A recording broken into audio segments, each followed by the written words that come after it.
The following program was paid for by Templar Real Estate. The views and opinions expressed on this program are not necessarily those of the staff and management of WMTR. As always, it is advisable to consult a professional before making a major decision. It's time now for the Templar Real Estate Talk Show. Here's your host for the program, Joseph J. Zoppi. Hello, welcome to the Templar Real Estate Talk Show. My name is Joseph J. Zoppi, a real estate investor, consumer advocate, author, and managing partner of Templar Real Estate Enterprises. You could reach us at templarcashforhouses.com. That's TEMPLAR cashforhouses.com. That's one word. Or you could call us at 973-240-8593, and we can answer any questions you may have, or you could email us from our website. I'd be more than happy to put any questions on air and answer them, or if there's any questions you have in general or you need some assistance, please contact us. For first-time listeners, my company is a real estate investment firm. We buy houses for cash, we purchase apartment buildings, we do joint ventures with other real estate investors. We loan money for rehabs and provide transactional and gap funding as well. We work with individuals that want to invest with us in single-family houses up to apartment buildings. We do not speculate, and we're very protective of our money and our investors' money. I'm not a real estate agent, and I have individuals on staff that are agents that could sell your house through the traditional multiple listing service. This show is going to go over everything there is about real estate and those things that impact real estate. We'll talk about our rehabs, some of our investments, what went well, what did not go well, and how we learned from them. I'm going to talk about the economy and interest rates. We'll discuss trends in the real estate market. Real estate is one of your biggest investments, so it's important that you know as much as possible about it. I'm going to provide you with my opinion. It's only my opinion. I highly recommend everyone do lots of research. As I say every week, it's good to get referrals, but ask lots of questions with those referrals. Again, what someone might like in a person, another one might not like in a person. So that's very, very important. Just like spouses. So, you might have a friend that has a spouse and you're like, holy mackerel, I would never marry her. Whereas, of course, he would. So, so again, it's, what you like, someone else does not like. So you got to be wary of that.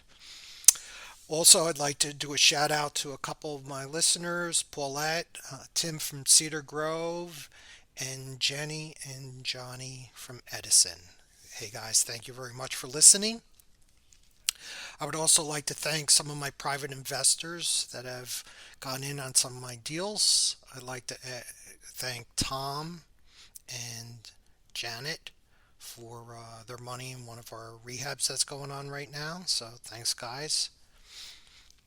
Again, as I always say, if you're interested in investing in real estate passively and you want to team up with us, please give us a call. We'll do a Zoom call, or you come into my office.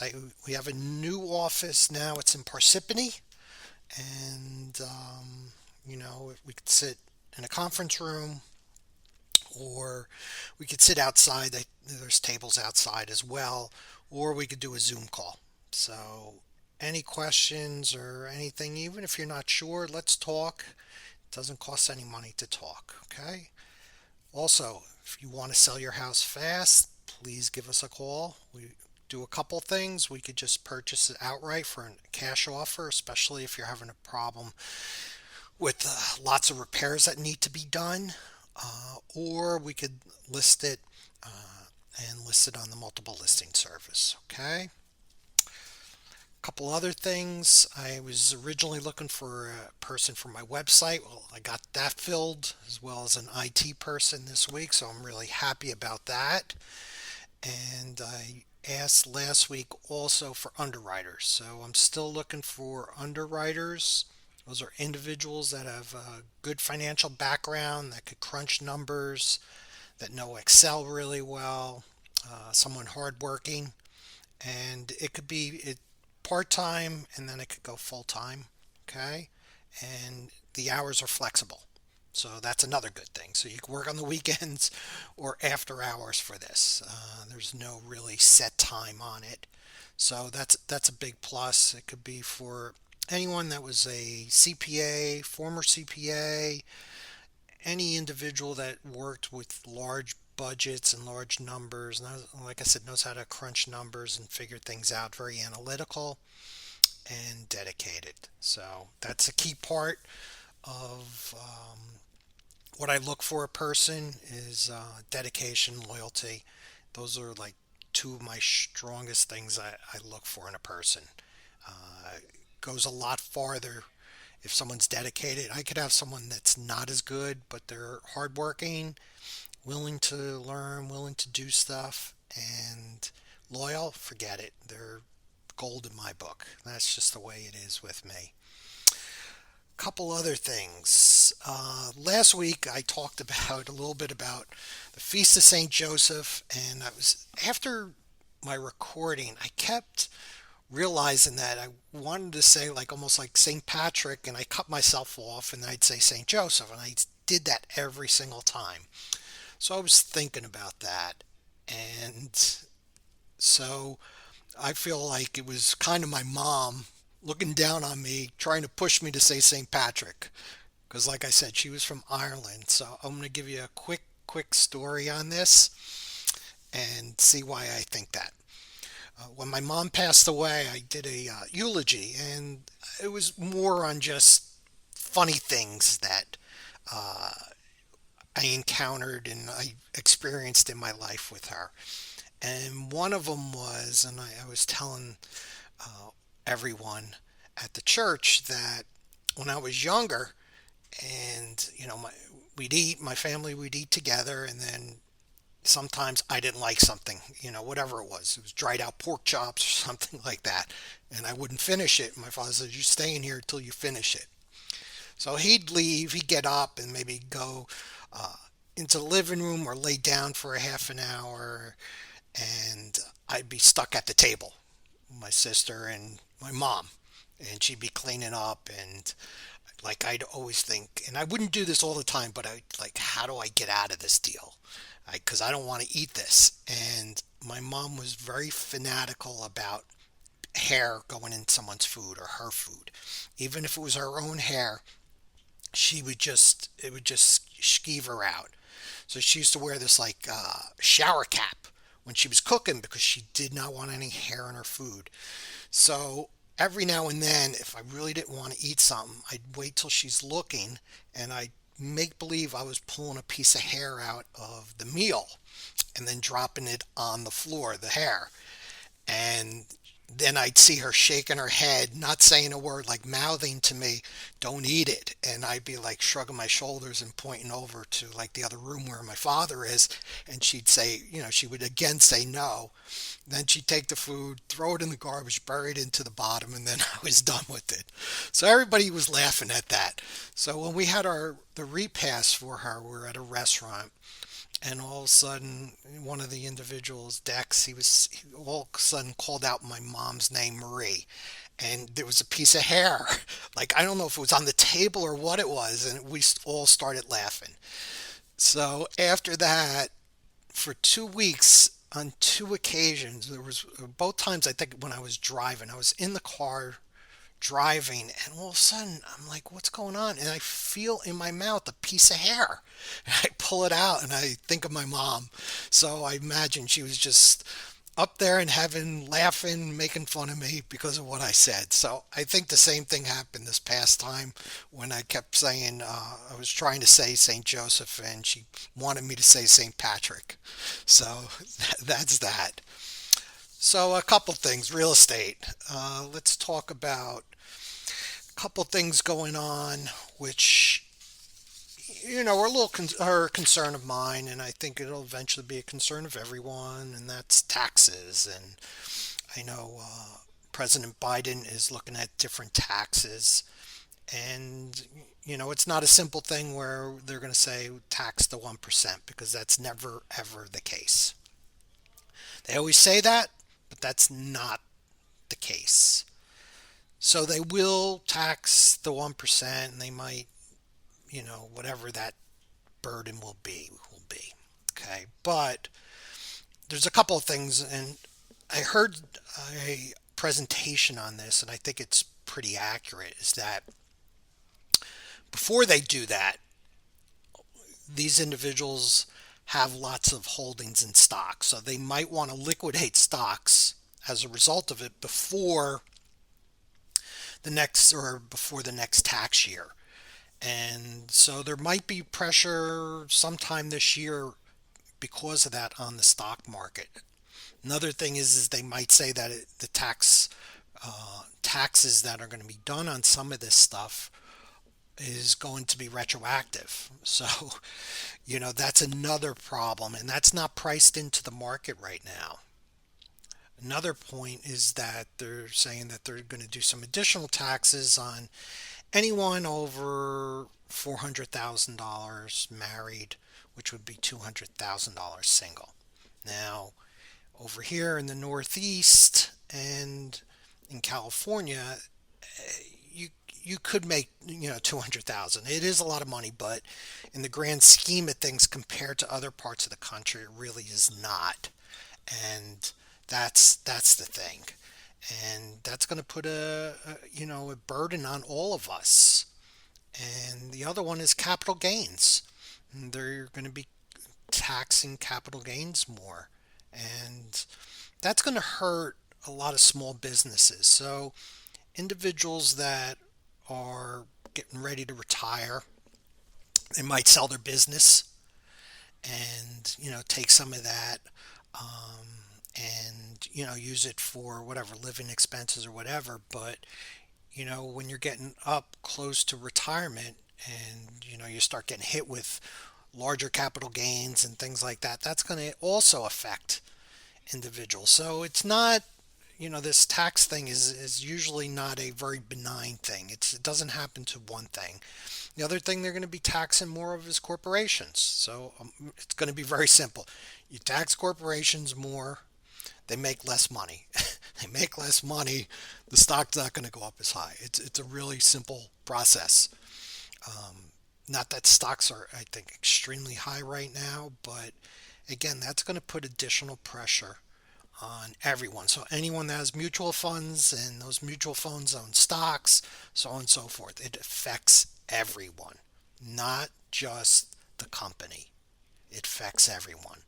And that's a big problem. And we're going to see where that goes.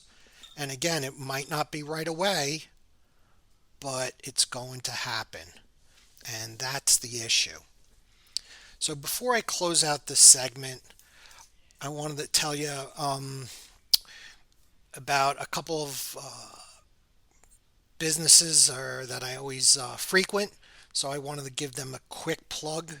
So maybe you could go there. One of them is Basilico. It's a restaurant in Millburn. It's on 324 Millburn Avenue. And the phone number is 973 379 7020. And that's Basilico. It's an Italian restaurant. The owner's name is Mario. Tell him I recommended you guys. He's great. Excellent, excellent, excellent food. I was just there this past weekend. I do all my parties there. He's really good. Next one is called Mara's Italian Deli. They're at 263 Changebridge Road in Pinebrook. Their number is 973-808-7480. So Teresa's the owner. She's great. Her food is really good. It's very close to the way my family cooks. Very close. It's really good. But I always tell her my family cooks better. Just any Italian is going to say their family cooks better. So that's the way it is. But it's really, really good Italian food. And on top of that, until Easter, she's going to give you 10% off on all trays that you order or lunches. So please go over there, see Teresa, but use my name.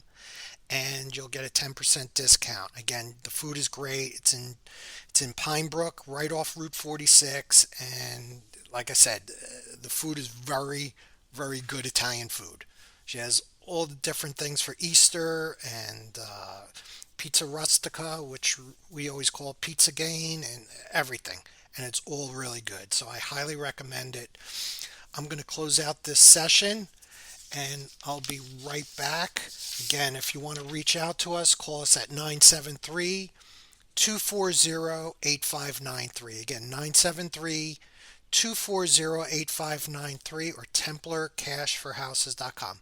Thanks, guys. Bye. Life can be a roller coaster, and sometimes you need to sell your house fast. That's why there's TemplarBuysHouses.com. Maybe you're downsizing, getting a divorce, having health or financial issues. If so, head to TemplarBuysHouses.com. TEMPLAR BuysHouses.com. TemplarBuysHouses.com will buy your house quickly and without hassle.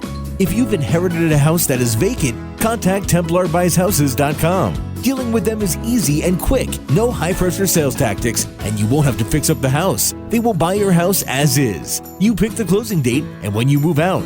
No commissions and no hassles. Contact TemplarBuysHouses.com. TEMPLAR BuysHouses.com with an A+ rating from the Better Business Bureau. Call 973-315-7990. That's 973-315-7990. Be sure to listen to the podcast of the Templar Real Estate Talk Show. Find it now at TemplarBuysHouses.com. Hello, welcome back to the Templar Real Estate Talk Show. My name is Joseph J. Zoppi, Managing Partner of Templar Real Estate Enterprises. You could reach us at TemplarCashForHouses.com. That's TEMPLAR cashforhouses.com. That's one word. Or call us at 973-240-8593. And anything that you need in terms of real estate, whether it's selling or buying a property, please give us a call. Again, if you need to sell your house fast, please give us a call. We can either do it through a cash offer, or we could do it and we could list it on the multiple listing service. One of my good friends, he's ready to sell his house, so I'm coming in with my team, and we're going to do a bunch of things to it. And it's a nice house already, but it's located in West Orange, on the West Orange-Verona border. And he has solar panels on it, so it's going to be very marketable. And then it's a bi-level. What we're going to do to it, we're going to knock down one wall and redo his kitchen. We're going to redo a few things in his bathroom and take care of paint all around. And finally do the floors. So nice hardwood floors, so we're going to make them a dark, like espresso color, and it should be really nice. We're excited to jump on this, and I'm here to help him out and stuff. And I think whatever money that goes into it, we'll make sure we'll be able to get that back plus a lot more. So market strong, and he wants to jump on it, and I think that's a wise thing to do. And I'd encourage anyone to do that. One of the things that's been going on is the interest rates have been creeping up a little bit, but you might read certain articles that say, certain statistics about certain things that are down, maybe not as many people applying for mortgages, so on and so forth. Again, you got to take it in the context that it is. One of the things that, if I gave you this context, you could just think of it this way. So you have AMC Entertainment. They do all the movies. And if I said their sales went crazy and they're up 200%, in itself that sounds great. It really does. But their sales were down approximately 90%. So if you went 200%, they're back at 30% basically of sales. Now you wouldn't say 30% is good of sales compared to like a year and a half ago, whatever the case may be. So you got to understand the context of it and really what they're measuring and how they're measuring it, so on and so forth. I might have said this a couple weeks ago. There's a book out there called How to Lie with Statistics. And one of the individuals that was quoted in the book, or at least his name was on there and stuff, was Bill Gates. And I know he's read that book before. And he's probably used those same techniques also to lie in his favor, probably. So, he's a very intelligent individual, so I would probably think that and probably be accurate with that. So again, statistics can lie, and it depends what you ask, how you ask it, so on and so forth. When I took over a group, so I was very good at turning around failing groups for different companies that I work for. I was very, very good at that. And one group was not performing as it should have. And I came into the group new, so I wanted to ask lots of questions. I gave them a survey. And one of the questions is basically I said, work is difficult, there's lots of work. Are you just have enough time to get work done? Is it too much work and you could get almost all of it done, but not all of it? You're over your head, and some other thing. And everyone, a lot of people said, I have lots of work, but I'm getting it done. And a few others said, I getting the work done, but I still have some left over. Well, if you're really overworked, and I worded that specifically that way, and if you're really overworked, you're going to be so under and you're not going to be able to really keep up with all the work coming in. And it's based on the question. And I knew that was the case. I could see by the workloads that everyone had enough time to do their work and it wasn't that taxing. But again, everybody's taxing is something different, saying, it was very stressful, so on and so forth. But again, it's asking those questions, how you ask the questions to interpret that. And someone could change a few words in a survey and it could go one way or the other, even though it's pretty blatant. So you have to be really cognizant of it. So when anyone quotes surveys or anything else, be extremely, extremely wary of really what the question was and the slant on it. I say that all the time. That's very, very important. So with the increase in interest rates, everybody's going to say, well, it's going to hurt the housing market, so on and so forth. I don't think that's going to be the case. And I'll tell you why. Because interest rates are still low. Second of all, there's hardly any houses on the market still. And once the economy opens up more and individuals feel more comfortable, I think more houses are going to come on the market. With that being said, you're going to be able to, instead of having 10 offers on a house, you might not have that no more. Also, as a result of that, the houses might not be going for what you think they're going for. So again, that's why I say sell while the going's good. Because I would not be surprised that we have a little bit of a pullback, at least a little bit. I'm not talking about the economy right now going in, the tank. Not yet, at least. But for the short term, I really believe that as more houses come on the market, again, you're going to see the prices come down a little bit. And it's based on supply and demand. That's why we were caught off guard, and everybody was caught off guard last year. And nobody thought about supply and demand. And that was it. That was the big thing. A lot of people say they were, but they weren't. I've spoken to a lot of people. I've listened to a lot of different presentations on real estate, and nobody was really ever talking about that. And these were really smart guys and gals. So you might see a little pullback, but again, the housing prices should be strong for the most part. Now, if the market goes down the tubes, then there might be some issues, but I'm not seeing any of that immediately.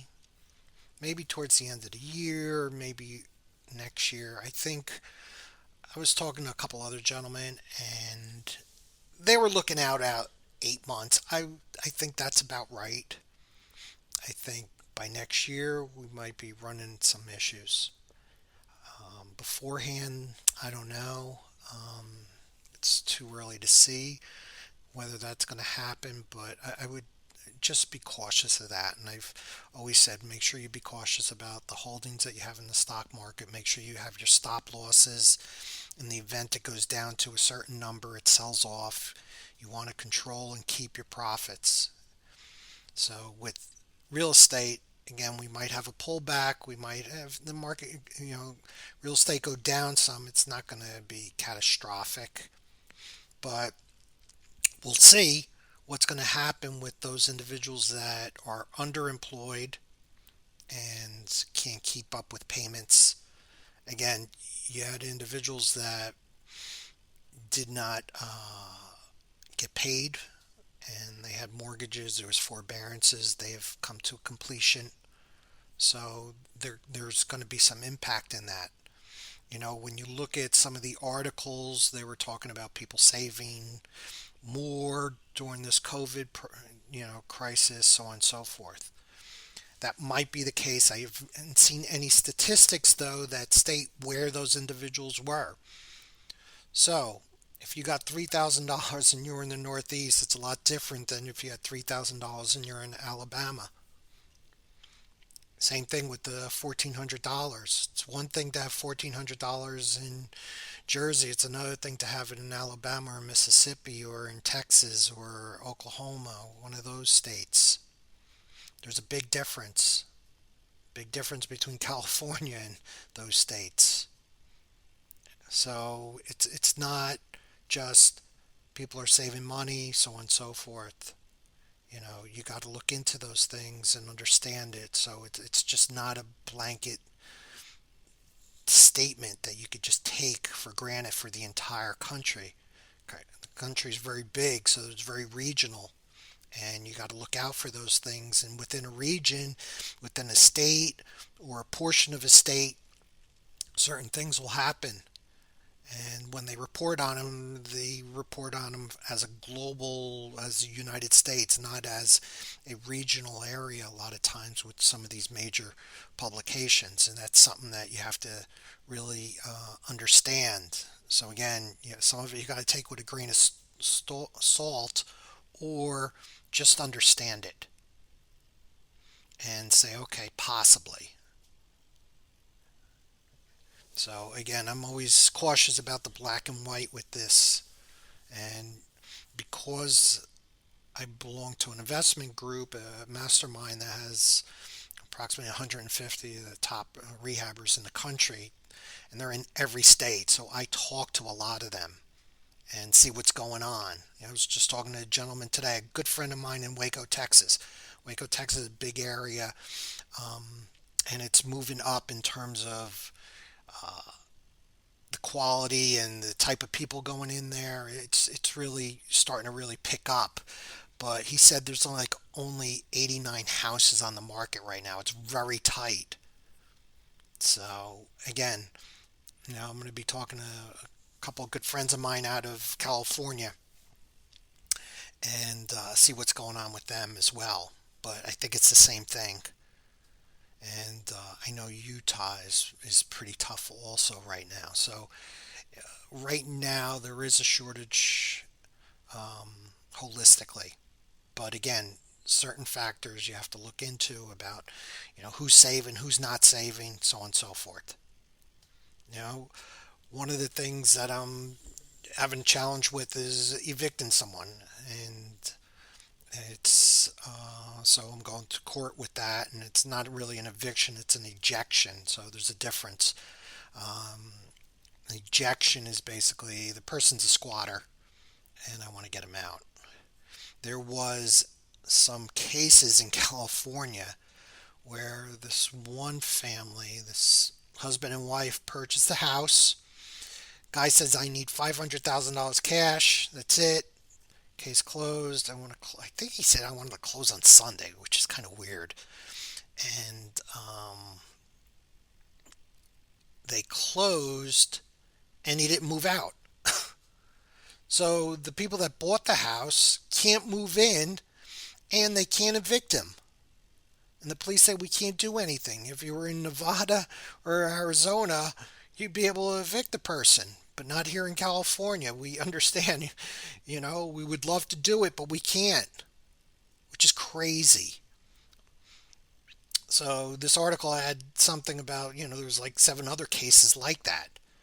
Now, what I'm scratching my head is you should be doing a walkthrough beforehand, and you should have the keys in hand. So they didn't do that, because then everything would have been out of the house and you would have had the keys. So that shouldn't happen. I don't know what scenario or how this occurred, but traditionally it really shouldn't happen. Because everything should be moved out. Unless they said, well, it was going to stay there and you got to move the stuff out yourself. Who knows? But they should have had the keys and been in there, and the other person should have been out. It just, I don't know. So I'm closing out again. Thank you very much for everything. Again, I'd like to give a shout out to 2 of my favorite restaurants in Delhi. That's Basilico, 324 Milburn Avenue. Talk to Mario. Say I recommended Basilico, please. And Mara's Italian Deli, 263 Changebridge Road in Pinebrook.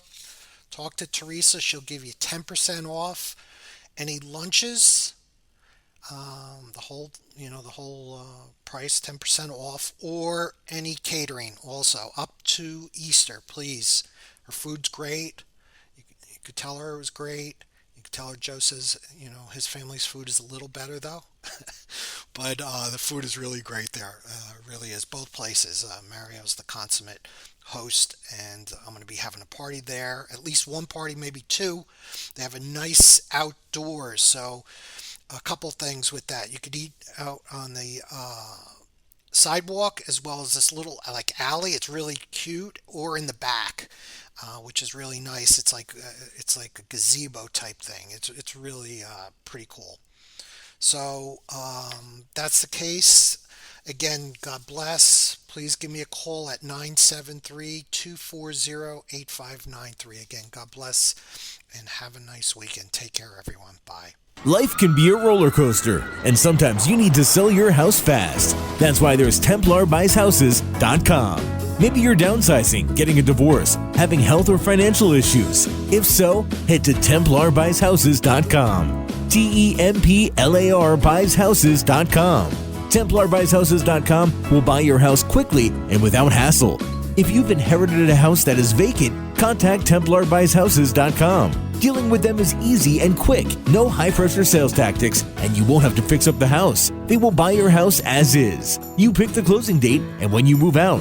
No commissions and no hassles. Contact TemplarBuysHouses.com. TemplarBuysHouses.com. With an A+ rating from the Better Business Bureau. Call 973-315-7990. That's 973-315-7990. Be sure to listen to the podcast of the Templar Real Estate Talk Show. Find it now at TemplarBuysHouses.com. The preceding program was paid for by Templar Real Estate. The views and opinions expressed are not necessarily those of the staff and management of WMTR. As always, it is advisable to consult a professional before making a major decision.